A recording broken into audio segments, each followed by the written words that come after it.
जय गुरु जी संगत जी। गुरु जी के इस channel life with Guru ji channel में आप सबका दिल से स्वागत है। गुरु जी का अनंतम अनंतम शुक्राना और गुरु जी के श्री चरणों में उनकी बेटी का कोटि कोटि नमन। गुरु जी की सारी प्यारी साथ संगत को भी दिल से जय गुरु जी। बहुत बहुत शुक्राना आप सबका संगत जी, हमारी फैमिली बनने के लिए और गुरु जी के इस परिवार को बड़ा करने के लिए।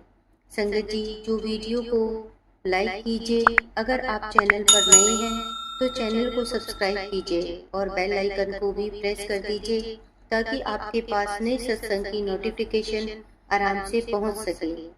संगत जी, गुरु जी की कृपा हम सब पर है, चाहे वक्त लगे, पर जब भी बरसती है वो हमारी जिंदगी बदल देती है।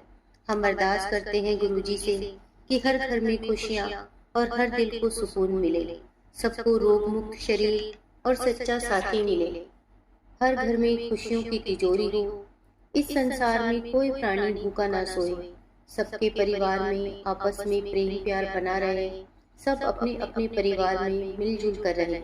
संगत जी, आइए सत्संग को शुरू करने से पहले हम अपने गुरु जी के महामंत्र का जाप करते हैं। ओम नमः शिवाय। शिव जी सदा सहाय। ओम नमः शिवाय। गुरु जी सदा सहाय। ओम नमः शिवाय। शिव जी सदा सहाय। ओम नमः शिवाय। गुरु जी सदा सहाय। जय गुरु जी। गुरु जी के चरणों में बहुत बहुत शुक्राना, जिन्होंने हमारा हाथ पकड़ा, हमें अपनाया। संगत जी, जो प्यार आप सब संगत इस चैनल लाइफ विद गुरु जी को दे रहे हैं वो हमारे लिए बहुत अमूल्य और अनमोल है।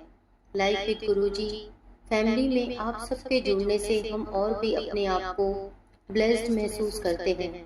गुरु जी से आप सबके लिए यही प्रार्थना है और अरदास है, सुख शांति और समृद्धि कभी आपके परिवार से, आपके घर से दूर ना हो। गुरु जी का आशीर्वाद हमेशा आप सबके साथ बना रहे। जो आपके मन में चाहत है, जो भी आप की चाहते हैं, जो भी आपकी गुरु जी से अरदास है, वो सब पूरी हो। जब तक हम जीवित हैं गुरु जी का नाम हमारे साथ हो। गुरु जी कहते हैं संगत जी, शिकायत नहीं शुक्राना करें। संगत जी, आपको एक बात बतानी है, कभी भी किसी से किसी भी प्रकार का अचार, नमक या तेल फ्री में ना लें। इससे क्या होता है कि आप जिससे भी ये चीजें फ्री में लेते हैं उसके साथ आपके आपसी संबंध खराब हो जाते हैं। क्योंकि संगत जी, हमने देखा है कि कई बार हमारे रिश्तेदार या हमारे दोस्त जैसे अचार डालते हैं तो थोड़ा थोड़ा अचार सबको दे देते हैं ऐसे ही फ्री में। लेकिन संगत जी, आप कभी भी किसी से भी अगर कोई अचार आपको फ्री में देता है तो आप उसको कुछ ना कुछ उसका मूल्य जरूर दें, क्योंकि इससे आपसी संबंध खराब नहीं होंगे। गुरु जी हमेशा कहते हैं भगवान से प्यार करो, डरो नहीं। अगर आपका कोई दिल दुखाता है तो आप चुप रहिए, गुरु जी और वक्त उसको स्वयं जवाब देंगे। याद रखिए, दुनिया आपको और आपकी बातों को हर बार समझे ये जरूरी नहीं, और आप भी दुनिया को हर बार समझा सकें ऐसा नहीं हो सकता। बस आप अपना कर्म करते जाइए और गुरु जी के बताए हुए मार्ग पर चलते रहिए। जिंदगी का सफर बहुत आसान होता जाएगा। चलिए संगत जी, अब आज का सत्संग शुरू करते हैं।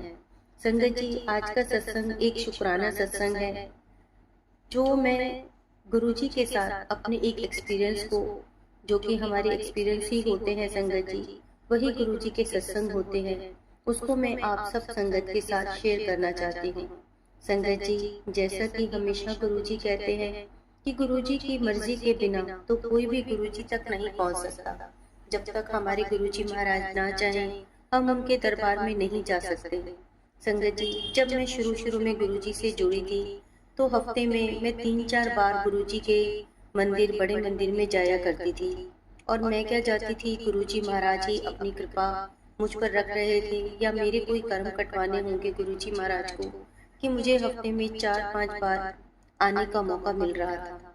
मंडे में हमेशा जाती थी संगत जी, और जैसे ही थर्सडे फ्राइडे आता था तो मेरी पूरी कोशिश होती थी कि उन दिनों में भी मैं गुरुजी महाराज के मंदिर में जरूर जाऊं। और इतना जाती थी तो संगत जी आपको पता है वहाँ जाने का किराया भी काफ़ी लगता था। मेरे मेट्रो में एक साइड से ही 50 रुपये लग जाते थे संगत जी। तो इस तरह से मेट्रो के आने जाने का किराया भी 100 रुपये हो जाता था। और अपने घर से भी मैं रिक्शा पकड़ती थी तो 10-20 रुपये मेरे उसमें भी लगते थे। और फिर जब हम छतरपुर मेट्रो स्टेशन पे उतरते हैं संगत जी, तो सभी को पता है कि हमें ग्रामीण सेवा लेनी पड़ती है और उसका भी किराया 30-40 रुपये होता है। उस समय 40 तो नहीं था संगत जी, 30 रुपये था शायद, लेकिन आने जाने के वो भी 60-70 रुपये हो जाते थे। तो संगत जी उस टाइम पे मेरे पास थोड़ा सा पैसों की प्रॉब्लम चल रही थी और मेरे पास इतने पैसे नहीं होते थे, लेकिन फिर भी गुरुजी महाराज हमेशा मुझे अपने मंदिर बुला लेते थे। कई बार अगर मैं किसी संगत के साथ होती थी या मेरी कोई दोस्त आंटी मेरे साथ होती थी तो वो बोलती थी कि आंटी चलो थोड़ा देर हम जो वहाँ से छतरपुर मेट्रो स्टेशन के बाद जब हम ग्रामीण सेवा पकड़ते हैं तो संगत जी वहाँ से कुछ संगत जाती है अपनी गाड़ियों में, तो वो वहाँ से कई बार लिफ्ट दे देते हैं। तो मैं उनके साथ तो वेट कर लेती थी, लेकिन अगर मैं अकेले होती थी तो मुझे अच्छा नहीं लगता था किसी को भी बोलना कि मुझे लिफ्ट दे दो, तो मैं ग्रामीण सेवा पकड़ कर ही जाती थी। और इस तरह से संगत जी मेरे हफ्ते में काफ़ी पैसे खर्च हो जाते थे गुरुजी के बड़े मंदिर में जाने के लिए, क्योंकि एक दिन भी मैं अगर जाती थी तो आराम से 200 रुपये तो खर्च होते ही थे।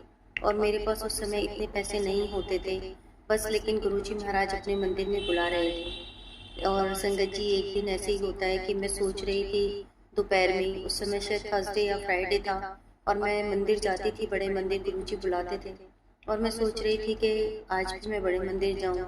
लेकिन पर्स में जब मैं पैसे देख रही थी तो सोच रही थी कि इतने पैसे नहीं है और शायद मैं बहुत ज़्यादा पैसे खर्च कर रही हूँ बड़े मंदिर जाने के लिए। और घर में भी बार बार मैं किसी से मांगूं तो अच्छा नहीं लगता था। और संगत जी उस टाइम मेरे हस्बैंड अंकल भी घर में हमारे साथ नहीं रह रहे थे, वो कुछ हमारा आपसी इशू था और उससे नाराज होकर अपनी मदर के पास रहने चले गए थे। तो मेरे पास थोड़ी सी इसलिए पैसों की प्रॉब्लम हो रही थी और मेरे को बच्चों से, बेटा मेरा जॉब करता था लेकिन मुझे अच्छा नहीं लगता था कि मैं मंदिर जाने के लिए भाई उससे बार बार पैसे मांगूं। तो संगत जी एक दिन ऐसे ही दोपहर को मैं सोच रही थी कि मैं क्या करूं, गुरुजी मुझे तो बड़े मंदिर आना है, और शायद गुरुजी भी कहते हैं ना कि जब तक गुरुजी ना चाहे संगत जी तो हम मंदिर नहीं जा सकते।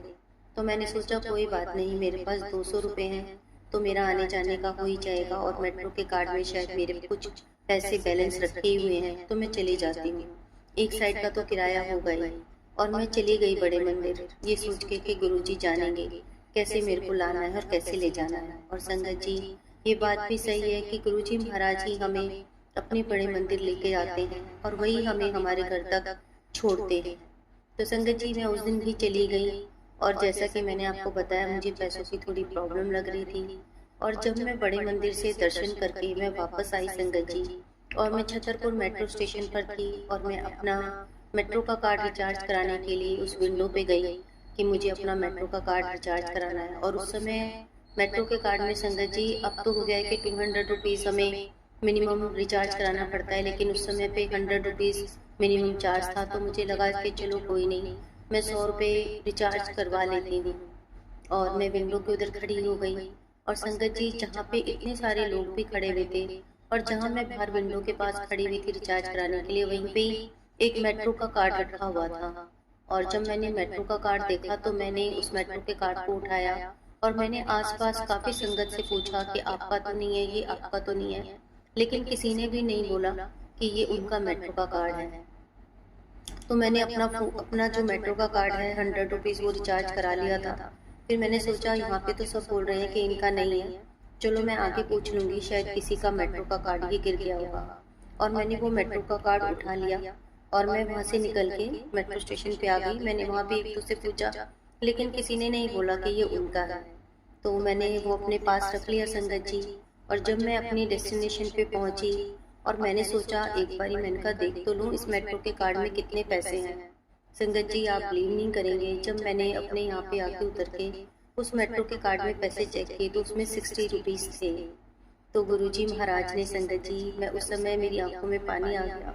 मुझे यही लगा कि गुरुजी महाराज को भी पता है कि मुझे पैसे की प्रॉब्लम हो रही है, या मैं ये सोच रही थी कि पता नहीं मेरा किराया पूरा इसमें हो पाएगा कि नहीं हो पाएगा मैं मेट्रो के कार्ड में। और गुरुजी ने बिल्कुल मेरे पास ही उस मेट्रो कार्ड को रख दिया था कि कोई चिंता करने की बात नहीं है बेटा, तो इसको उठा ले और इसमें मैंने इतने पैसे डलवा दिए हैं कि तो तेरा किराया एक साइड का हो जाएगा। उसमें पूरे 60 रुपीज़ थे संगत जी, और मेरे 50 रुपीज़ लगते थे वहाँ से आने में। लेकिन मैं अपना मेट्रो का कार्ड रिचार्ज करा चुकी थी 100 रुपये का, और लेकिन गुरुजी महाराज ने मेरा इंतज़ाम तो कर दिया था। बेशक से मैंने अपने मेट्रो का कार्ड रिचार्ज करवाया। तो संगत जी उस दिन मैं समझ गई कि मेरे को अगर बड़े मंदिर जाने का मन है और गुरुजी को मुझे बुलाने का मन है तो मुझे कोई नहीं रोक सकता बड़े मंदिर जाने से। गुरुजी महाराज मेरे किराए का भी बहुत इंतज़ाम अपने आप कर सकते हैं। तो संगत जी उस दिन गुरुजी महाराज ने मेरे किराए का इंतज़ाम कर दिया था और मुझे एक तरह से समझा रहे थे कि तेरा जब मन हो तू बड़े मंदिर आ। अपनी बेटी के लिए उन्होंने इतना करा, उसके लिए मैं गुरुजी का बहुत बहुत बहुत शुक्राना करूँगी। और संगत जी जिस तरह से ये सत्संग है उसी तरह से मैंने एक ओल्ड संगत आंटी का भी सत्संग सुना है कि उन आंटी ने भी सेम ऐसे ही बताया था कि उनको जो पॉकेट मनी मिलती थी उससे वो काफ़ी किराया गुरुजी के पास जाने के लिए खर्च कर देती थी, और उनकी हिम्मत नहीं हो रही थी कि वो अपने हस्बैंड अंकल से मतलब और पैसे मांगे कि वो क्या बोलेंगे कि तुम अपने पैसे खर्च कर देती हो गुरुजी के मंदिर जाने के लिए। और उस दिन भी आंटी के पास शायद 100-150 रुपये थे, और 100 रुपये शायद उनके लगते थे गुरुजी के मंदिर जाने के लिए, और उतने ही पैसे थे उनके जितने लगते थे। तो उन्होंने सोचा कि चलो मैं चली जाऊंगी, इतने पैसे हैं। लेकिन तभी उनकी बेटी ने उनके पास आके बोला कि मुझे भुट्टा खाना है। अब संगत जी उन्होंने मना भी करा अपनी बेटी को, लेकिन बच्चे नहीं मानते, तो उन्होंने अपनी बेटी को पैसे दे दिए कि चल ले आ तू भुट्टा अपने लिए। फिर आंटी बैठ गई रख के, पर्स रख के कि अब तो मैं जा नहीं सकती क्योंकि अब इसने भी भुट्टा ले लिया, पैसे तो कम हो गए, अब मैं कैसे जाऊंगी। लेकिन संगत जी आंटी बताती है कि थोड़ी देर बाद ही जब उनकी बेटी वापस आई तो उसने उनको वो पैसे वापस दे दिए कि मम्मी ये लो अपने पैसे। तो उन्होंने बोला पैसे और भुट्टा, ये भुट्टा फिर तुझे किसने दिया? तो उनकी बेटी ने बोला पता नहीं, बाहर एक अंकल आए थे और उन्होंने सबको, भुट्टे वाले को बोला कि सब बच्चों को भुट्टा दे दो और उसके पैसे मैं दूंगा। तो संगत जी आंटी ने बोला कि मुझे विश्वास हो गया कि वो और कोई नहीं गुरुजी ही थे, क्योंकि गुरुजी को पता था कि अगर मेरे ये पैसे कम हो जाएंगे तो मैं बड़े मंदिर नहीं आ पाऊंगी। तो आंटी को गुरुजी ने बड़े मंदिर बुलाने के लिए सब बच्चों को फ्री में भुट्टा खिलाया, और इस तरह से आंटी भी बड़े मंदिर चली गई। तो संगत जी इसलिए हमारे गुरुजी महाराज हमारी छोटी छोटी बातों को भी सुनते हैं और समझते हैं, और जिनके मन में बड़े मंदिर जाने की तीव्र इच्छा होती है, अपने गुरुजी महाराज से मिलने का मन होता है, तो गुरुजी कभी भी उनके मन को निराश नहीं करते। जिस तरह से मेरे मन को भी निराश नहीं किया गुरुजी ने, और आंटी के मन को भी निराश नहीं करा। तो संगत जी आज का मेरा छोटा सा और प्यारा सा सत्संग यही था, और एक शुक्राना सत्संग था कि गुरुजी महाराज को मैं इसके लिए बहुत बहुत शुक्राना बोलूँगी कि गुरुजी महाराज ने मेरी लाज रखी, मेरी इज्जत रखी, और मैं नेक्स्ट टाइम भी फिर इस विश्वास के साथ गुरुजी के मंदिर में गई कि गुरुजी ही मुझे ले जाने वाले हैं और गुरुजी ही मुझे घर तक छोड़ने वाले हैं। तो संगत जी आई होप कि आपको ये सत्संग अच्छा लगा होगा, और अगर आपको सत्संग अच्छा लगा है तो प्लीज़ वीडियो को लाइक ज़रूर करना और सब्सक्राइब करना, और कमेंट सेक्शन में जय गुरुजी शुक्राना गुरुजी लिखना मत भूलना। संगत जी अब मैं अपनी वाणी को यहीं विराम दूंगी, और अगर किसी संगत को भी अपना सत्संग शेयर करना है तो स्क्रीन पे जो व्हाट्सएप नंबर दिया हुआ है आप उस नंबर पर अपना सत्संग लिखकर भी भेज सकते हैं संगत जी, और ऑडियो भी भेज सकते हैं, और डिस्क्रिप्शन बॉक्स में जीमेल आईडी भी दी हुई है, आप उस पर भी भेज सकते हैं। तो चलिए संगत जी अब मैं अपनी वाणी को यहीं विराम दूंगी। जय गुरु जी, शुक्राना गुरु जी।